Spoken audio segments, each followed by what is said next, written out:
Our Bible reading is in Matthew chapter 17, starting verse 1. 6 days later, Jesus took Peter and two brothers, James and John, and led them up a high mountain to be alone. As the men watched, Jesus' appearance was transformed so that his face shone like the sun, and his clothes became as white as light. Suddenly Moses and Elijah appeared and began talking with Jesus. Peter exclaimed, "Lord, it's wonderful for us to be here. If you want, I'll make 3 shelters as memorials, one for you, one for Moses, and one for Elijah." But even as he spoke, a bright cloud overshadowed them. A voice from the cloud said, "This is my dearly loved Son, who brings me great joy. Listen to him." The disciples were terrified and fell face down on the ground. And Jesus came over and touched them. "Get up," he said. "Don't be afraid." And when they looked up, Moses and Elijah were gone, and they saw only Jesus. As they were back down the mountain, Jesus commanded them, "Don't tell anyone what you have seen until the Son of Man has been raised from the dead." Praise be to God.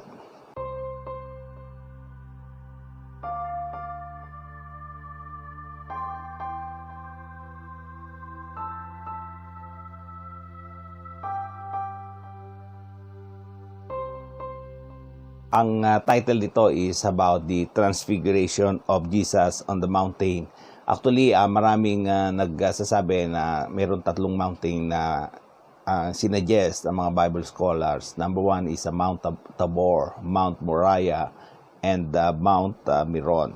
So, hindi yung mountain ang highlight dito. Ang highlight dito is yung transfiguration ni Jesus. So, ang sabi sa Greek word dun sa transfiguration is metamorpho.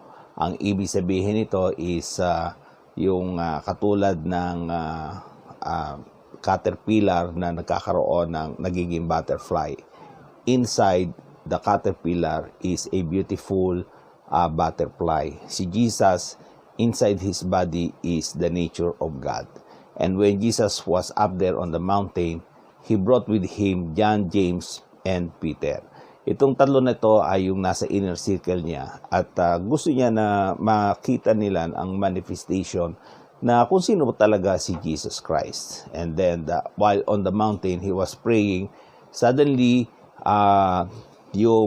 nagpakita daw si Elijah at saka si Moses. So si Elijah ay hindi namatay, si Moses ay inilibing ng Diyos, wala nakaalam kung saan siya namatay. So, itong dalawa na to ay symbolic figures of, number 1, si Moses, dahil siya nagbigay ng law, ay siya yung nagre-represent sa law of God. Number 2, si Elijah is one of the greatest, if not the greatest, one of the greatest prophet in the Old Testament. So, he represents the writings of the prophets.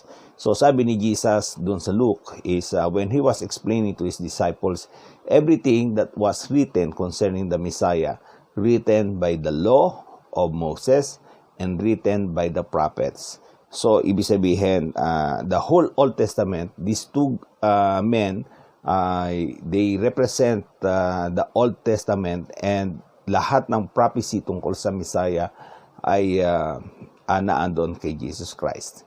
Okay?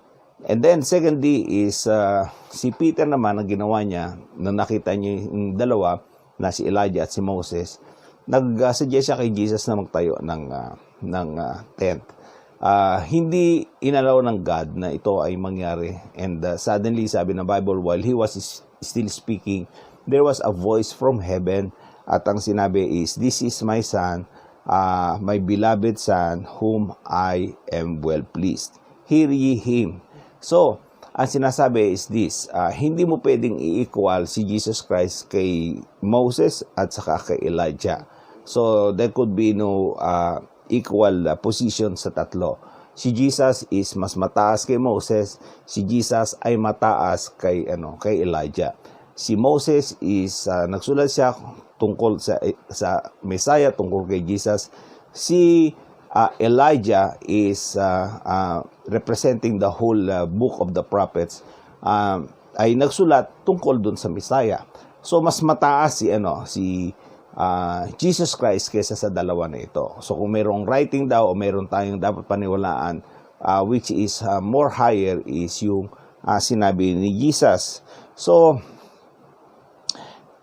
yung confirmation is na si Jesus ang Messiah is si Moses, si Elijah, and at the same time yung God the Father who spoke, nagsalita sa kanila na sinabi na makinig kayo sa Kanya.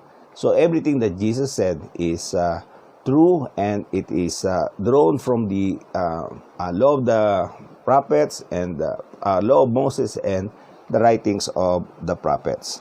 So anong tinuturo sa atin dito? Ang tinuturo sa atin is this.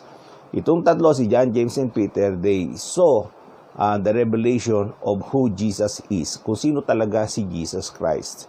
And bawat isa sa atin can have an access on that same experience, just like Peter, James, and John. Pwede nating maranasan din yon once we come closer to God. Makikilala natin ng husto at personal ang ating Panginoon. So, I pray ang bawat isa sa atin is magkaroon ng divine visitation where Jesus will also reveal Himself to us. And because of that, ano ang purpose nun?